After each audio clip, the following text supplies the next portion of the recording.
Now, face the mighty bison. Before we start this conversation, I just want to say thank you guys. The support that the channel has received over the past week has been crazy. We literally went up 1,000 subscribers and we're only sub 500 away from 30,000 subscribers. I appreciate everyone who subscribed, everyone who's been subscribed. I appreciate it all. Thank you. And with that said, let's start this conversation. As you all know, Tekken 8 is in a bit of a chaotic state. One of the most recent videos I uploaded was Tekken 8 veteran players are considering quitting. This is something that Harada talked about on their EVO video, is the divide. Veterans are very upset, but everyone else is loving the game. And when you look through the comment section of that video, you can see so many people saying, good riddance, get out of here. We don't want you here. What do you call them? Casuals, the normal players, the non-veterans are taking Tekken 8 and proclaiming it as theirs. There really is a divide between who likes Tekken 8 and who does not like Tekken 8. Once Season 2 releases, everyone gets their hands on the update and also the characters. I want to once again do interviews and talk to everyone. So many different things that I want to do when Season 2 drops, but before we could get to that, let's talk about what's happening now. It says 9 new illustrations for character panels for the Tekken 30th Anniversary fandom campaign has been selected. So here you can see more character panels that will come to the game. I believe the top row and half of the second row is already in, but then you can see Eddie, King, Heihachi, Lily, Jin. You can see some fire ones, the Claudio, right? So releasing in May,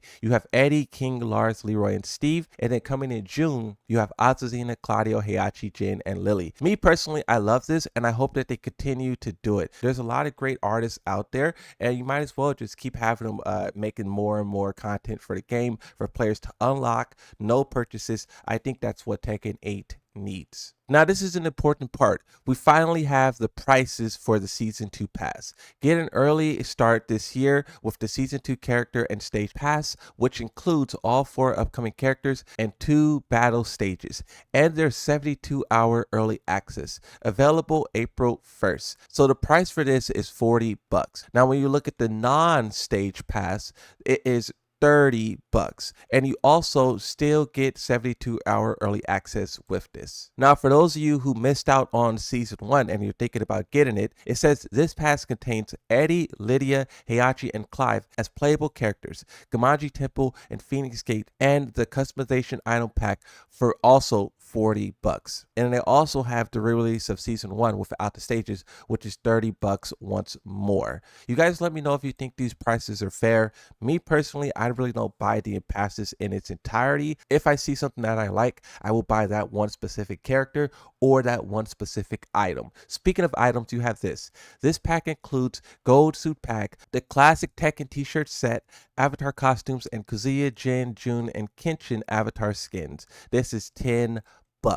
Now, it doesn't look like you will be able to pre-order this. You will have to wait until April 1st in order to buy it, so definitely do that when the time comes. Now, if we take a look at some of Harada's tweets, this goes back to the original DLC character teaser. You know, they said these colors here represent the characters who will show up. So blue, a lot of people think it will be Lei. I personally think Bruce. The purple, a lot of people think Kunimitsu. Some people think Armor King. It's really a flip of a coin. The most deranged of us out there thinks Ganryu. And the fans around that conversation is now being flamed by Harada on Twitter, who's responding to someone who's talking about Julia Chang, but the part that Harada highlights is, by the way, that's Ganryu in the background, isn't it? Now this happened immediately after they told us that the character colors were hints, and this got everyone really excited. But in my opinion, for this purple color, this autumn release, this is the character that will be shown at EVO. You guys tell me, do you think that Harada and Michael Murray will walk up on stage at EVO in front of the world and show a Ganryu trailer? Or do you think he'll show a Kunimitsu trailer? Or do you think he'll show an Armor King trailer? Joka says, it's okay to critique the game and be constructive so our voices are heard.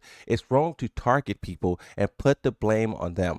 That doesn't help anything. Nee says, it should be low heat smash get bigger punishment in Season 2. It's hard to block, but try of times has increased. Tekken 8 is low key Soul Calibur 7. This tweet went viral and it's quote tweeting this person who says, "Strange how it doesn't feel like Tekken anymore." Now, this person has a bunch of different screenshots here of the developers, basically what games they worked on. For example, this one started off doing Dead or Alive, but now they work on Tekken 8. This one started off working on Soul Calibur, then Pokken, now Tekken 8. This one did a little bit of Soul Calibur, Pokken, then Tekken 8 as well. And then you have Soul Calibur, Tekken 6, Tekken 8. And then you have the same thing here where a lot of these guys are just transferring from Pokken, Soul Calibur, Pokken, Soul Calibur. And with all of this information, players are concluding that this is why the game is filled with a lot of Soul Calibur-esque thing. I mean, Yoshimitsu, his new move is literally being pulled from Soul Calibur, and all of the other stuff he's received, generating health through attacking, all of his different stance transitions,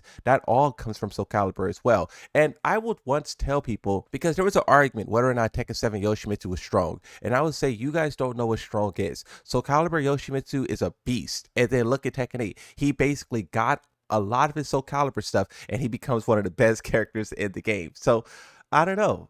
I personally don't think this is like a gotcha moment. This is something that Harada told us. He told us with making Tekken 7 and then going to Tekken 8, the size of their development team rapidly expanded. Like, they do so much stuff now that didn't exist in Tekken 7, and you need new people to do those things. And with a lot of these games probably not existing anymore, Soul Calibur, Pokken, it would make sense that they get these guys who they have relationship with. A lot of people forget Harada is in charge of Soul Calibur as well. So all of these guys know each other. And if you really want to look at the bigger brand of fighting games in Bandai Namco, they're all the same team. So moving those guys over to Tekken, it makes a lot of sense, especially if you also think about what Bandai Namco has told us.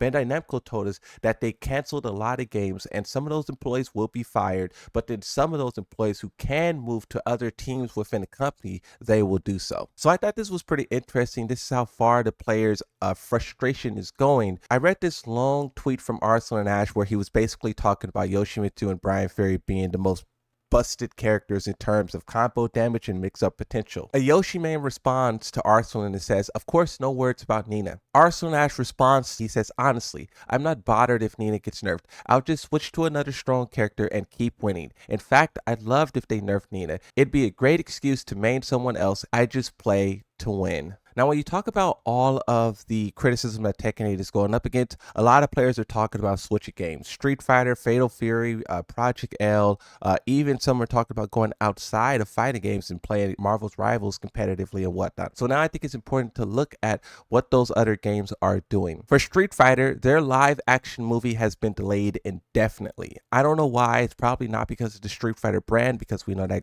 brand is very strong. It's probably just Hollywood conflicting with what Capcom wants to do with their story. As for Fatal Fury, they finally revealed their Ronaldo trailer. I'm pretty sure you guys have seen it, but he will also be on the base roster for their game.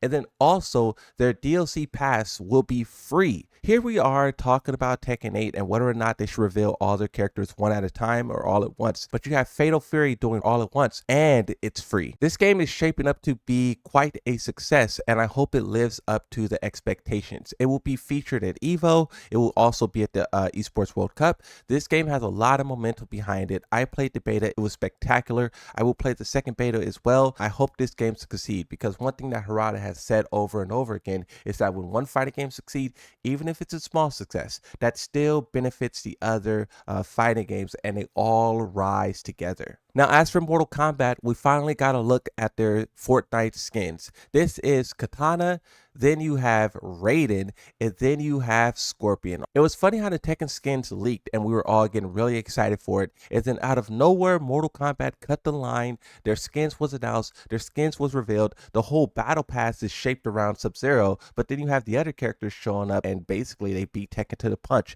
Hopefully, when Tekken does the Fortnite collaboration, it is truly amazing because I think it will definitely increase the brand of Tekken, and this is something that Tekken most certainly needs. For those of you who don't know, it leaked that Tekken 8 will basically be a launch title for Switch, and now we can see roughly when that will happen. It says Insider Gaming Report, Switch 2 is releasing June with a 3-phase strategy approach for game release. It says first, primarily first party at launch. The second phase will consist of third-party studio titles in October and November. Now, the reason why this is important is because Tekken is one of the few fighting games of this generation that is exclusively on next gen. Street Fighter and Mortal Kombat is on as many platforms as possible, which gives them like a 2 mil, 3 mil copies sold advantage. But with Tekken 8 selling on a brand new Switch platform, who knows what that would do in terms of sales. Also, you could talk about the EVO numbers. This isn't final, but this just gives you a example of what Tekken is going up against.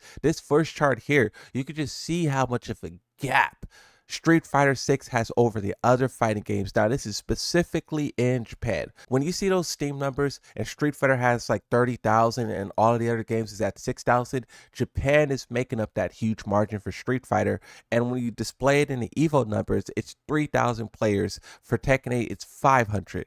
For Virtual Fighter 5, it is 81 players. For whatever reason, Street Fighter has so much pull out there. And this just once again speaks why Harada is so desperate to bring that audience to Tekken.